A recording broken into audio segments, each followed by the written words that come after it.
Sunday in LA, Commanders, Chargers. So I don't have a good way to ask this. I don't really have a good topic. I tried to formulate it pre-show. I tried to give you an indicator of like how I'm leaning or what I'm thinking. But I'm just going to state what I'm workshopping. And then as I noodle this, we can kind of figure out a way to ask this on the phones. Mm-hmm. I hate the bit where people typically way earlier than they need to in the season do, this is a must win. Is this a must win? So I can promise you, if you listen to this show, that's not something we're ever going to do in week 5 or earlier of an NFL season. Maybe if you're 0-4 or something, and we're talking about the playoffs, either win or you're screwed, whatever. But I cannot help myself, Danny, from thinking that this is a more significant game than early in the year should be, and that I comped it to like a best-of-7 series in a Game 5, but this is what I would call a real pendulum swinger. You've got this game coming up in prime time next week against the Chicago Bears. And while you're going to be favored to win that game, if they were to win this weekend and they'd be winning 3 in a row, I think that offense might give you some fits. Yeah. The way that they scheme and design things. The Cowboys are not a pushover. You'll be favored to win there, I would think, minimally. They just tied the Packers. They just scored 40 against that Green Bay Offense defense. ain't a problem for Dallas, and defense is a problem for you. So, yeah. Then on the other side of that, you've got the Chiefs. You've got the Seahawks. These are teams. In Kansas City's case, I don't think I need to explain anything. Seattle could be 4-1 at the end of the weekend. The Lions look like a juggernaut again. Like that is a murderer's row stretch coming up on the other side of this. If they're 2-3, a year after they had 3 losses when they had 5 wins. Actually, they started, I think, 6-2, and then they lost. Started 7-2. 7-2. So they would need to win 5 in a row just to get to where they were at the same point last year. Mm-hmm. Am I alone in saying this one feels really, really big as it pertains to how you guys are going to feel about this team for the rest of the season, for what this year is? Or am I being too reactionary? That's how I'll ask it. 800-636-1067. But are you picking up what I'm putting down, that this just feels like either the pendulum swings to, oh, Jaden's back, the offense is rolling, they're 3-2, they'll beat the Bears, they're in a great spot, this is a playoff team, versus 2-3, and now you've lost 3 out of your last 4, which only happened once all of last season. And if that's the case, maybe the offense wasn't great again, and Daniels has played 12 quarters and still hasn't looked like Daniels of last year. I just think it's a completely different discussion next week. When I was doing my sort of calculations, whatever you want to call it, predicting, looking really hard at the season, at the schedule, etc., I said, if they're going to supersede what I think the expectations are, and I said before the year, 9-8, and they missed the postseason, I think the NFL, or the NFC rather, is super crowded. I think they'll lose a tiebreaker, or someone will be 10-7 in a weaker division or something, right? Like, think Seattle last year, 10-7, missed the postseason. I think, the same type of year for them, they might make it. If they were going to beat that expectation, I think they needed to be 3-1 through their first 4 games. Because you just referenced it. Chargers, Bears weren't sure what they were going to be, but Dallas gave them fits both times last year. At Kansas City, Seattle, Detroit, etc. There aren't too many easy places to harvest your nuts. Now, it turns out Miami's way worse than we thought. I mean, who knows if they catch fire after they fire Mike McDaniel or something, and maybe there's a dead cat bounce there. So this is a good exercise. Let's just look right now at the schedule and say, where do you have a game you would file into? That's a game you really need and should win. That's a disappointment if you don't. I would say one of the 2 Cowboys games, you just chalk up. It's a hard game to play, but you play a team that you're a little better than twice. You should win one of those 2. But in terms of scheduled victories, let's go Miami on November 16th. Is there another one on the schedule at any point? One could argue at the Giants, had one never seen Washington play in New York over the years. Okay, I like that. But that's probably that's a should win that game for a team that's going to, their coach has already been fired. Yes. It's a rookie quarterback that's limited in offense without Malik Neighbors, that's playing for the number 1 overall pick. Please beat them on the road. Family in town for Christmas, and they're playing out the string. So I like that. So I'll say Giants, I'm going to give you one of the 2 Cowboys games, and I'm going to say the Dolphins. So that's basically 3 more wins in the you really shouldn't lose this one category. And I think even the Cowboys one, I'm being aggressive on that. I think so. Because those are a couple of They did not play well against them last year. And that team just offensively is going to present problems.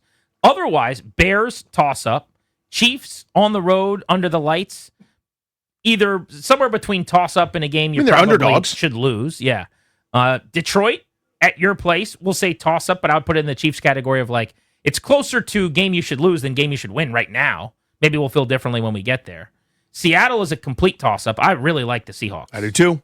I might be in the minority. It sounds like you're with me in this group wherever we are, but they play great defense. They haven't run the ball that well. Darnold's athletic and extends plays. They've got a pretty good thing they're building.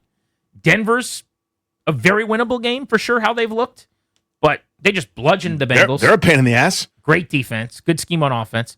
Yeah, I mean, just a really hard schedule. So when you get to play a team, my old axiom, it's not who you play, it's when you play them, that doesn't have their tackles, that has 3 offensive tackles, they basically are rotating in the 2 spots for now, that are in the bottom 9 in the NFL in protection, that is giving up a massive pressure rate of about 50%. And over the last couple of games, Herbert's been running for his life. I know the Chargers are good. The Giants just beat them, man. You've got to go there and find a way to win this game. Had you gone 3-1 in the first quarter, okay, you're basically talking about a 7-6 rest of the way with a couple of those, tap in birdie putts against teams that aren't particularly good, that just sort of come with the territory. And then for the most part, being around 500 against some really good football teams. And that's kind of what good teams do, right? You beat bad teams. I mean, look at Buffalo. I think the teams they've beaten have a combined 2 wins, something to that effect, but they've handled their business. They are plenty good. They're saving up for the rest of the year. Philadelphia, meanwhile, has beaten nothing but good teams for the most part. And they're chugging along, kind of doing what they have to. Their best football's ahead of them. You don't have giveaways now that you've lost to the Atlanta Falcons. I know it seems, reactionary here in the first day of October, but just, again, looking ahead, there's not much easy. Now, who knows? Dak Prescott gets hurt or something like that. You're playing the Cooper Rush tier or whoever the quarterback was from JMU, Benny DiNucci or somebody else that's a Jag. Things could change. Jared Goff goes out. You don't know. You know who their backup is right now, don't you? In Dallas? Yeah. Trey Lance? Former Sanford. No, he's moved on. Is he gone? He? Did he bounce? Did he? Who would say something like that? What, did he bounce? Mm-hmm. Not nobody that I would know. Hey, it's Ryan. It's Paul. It's Joe Milton. It's right, Joe Milton. We saw him the other night. Cannonball Joe, the guy that basically is the biggest arm in the National Football League. Yeah, he came in 2 weeks ago and threw a healthy pick in the red zone. But the point of the dude's story is that's kind of how you end up at that 10-11 win plateau. But you made it harder for yourself by losing this Falcons game. So this one, you go through the first roughly just under third of a season at 2-3. You just leave so little margin for error. Stuff's going to happen. Pat Mahomes might Pat Mahomes you on the road there. A winnable game, and he gets the ball last. Well, pack your stuff. Let's get on the bus. Yeah. As you kind of add it up, it's again, we talked about this before. You're still capable of having a good season. See the Nationals in 2019, where nobody said the season was over in whatever month it was, at the end of April or May, when they were 19-31. The point is, you made the road really hard for yourself. Turns out they walked it and did a great job. You're making the road really hard for yourself with this little margin of error if you're 2-3. How many times do you think Justin Herbert's been pressured in the last 2 games? Take a guess. 30? Okay. 30 would be a boatload, right? Anybody else want to guess in studio? Last 2 games for Justin Herbert, how many times has he been pressured while throwing the football? I will go with, I don't know. I mean, he lost Joe Alt halfway through the game on Sunday. I'll say in the 20 range. We'll go 22 pressures. 20 would be a lot. Yeah. I would probably say 26 times. 26 pressures. 26 would be about your league leader. The league leader in this time is right around low 30s. I have no idea. 50. He's been pressured 50 times in the last 2 games. The second most pressured quarterback in the NFL has been, as I said, right in the low 30s. But you're talking about a guy now, weirdly, scrambling more than he's ever scrambled in terms of percentage. So that's an area where he could possibly beat you. But if there's ever been an antidote or a medicine for what ails you here as a pass rush, there is zero excuse, Danny, for them not to harass him in this game. You have to. By the way, it's not just their tackles. They have an injury on the interior of their offensive line as well. Mekhi Becton, they've been playing and kicked inside, is not healthy right now. He's been dealing with a concussion. He was pressured on 21 of 44 dropbacks in week 4. And the 21 pressures in a game was the 3rd best game that they've had as an offensive line this year. I mean, think about that. This is crazy what's happening. And by the way, he has been balling too. He's awesome. He has recorded the 6th highest completion percentage in the NFL this year at 79%, while also averaging the 5th most air yards per attempt. That is like eating McDonald's every day but never gaining any weight. So basically, he throws the ball downfield at a rate higher than all but 4 quarterbacks, and yet his completion percentage is top 6, and he is one of the league leaders in not throwing screens. They've thrown the ball behind the line of scrimmage at the 2nd lowest rate in the NFL.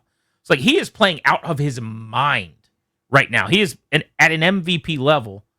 So I know this isn't going to be easy, but I do think there's like 3 or 4 times during the season in the middle of the week, I think, when you're a defensive front and you watch the tape and you go, oh, we should absolutely feast on this guy. I think this is one of those times.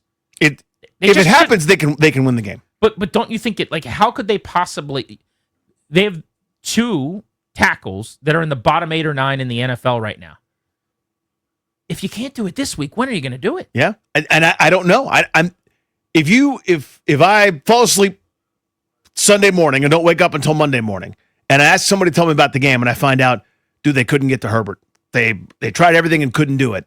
I go, yeah, okay, I could see that. Well, then they lost. And then they lost. Or I could also see, yeah, they feasted. They beat up on an undermanned group, and they just didn't hold up. They got into good passing situations, good down and distance. The design of the defense, by the way, is to be in 3rd and 7, stop run early. Well, they've done that through multiple weeks, and yet they've been torched each of the last 3 weeks in the air. I could see that too. But to me, that's where the game's going to be won. That's the area you should have the advantage. You should be able to throttle this group, whether it's just with rushing 4, and maybe you get fat and complacent thinking that that's who you are now. But yeah, whether it's mixing and matching blitzes or all the games and stunts and stuff up front, you've got to hit this dude, because if the ball leaves his hand, you are in deep bleep. Like if he throws a pass, it's going to be one of their receivers catching it and running free.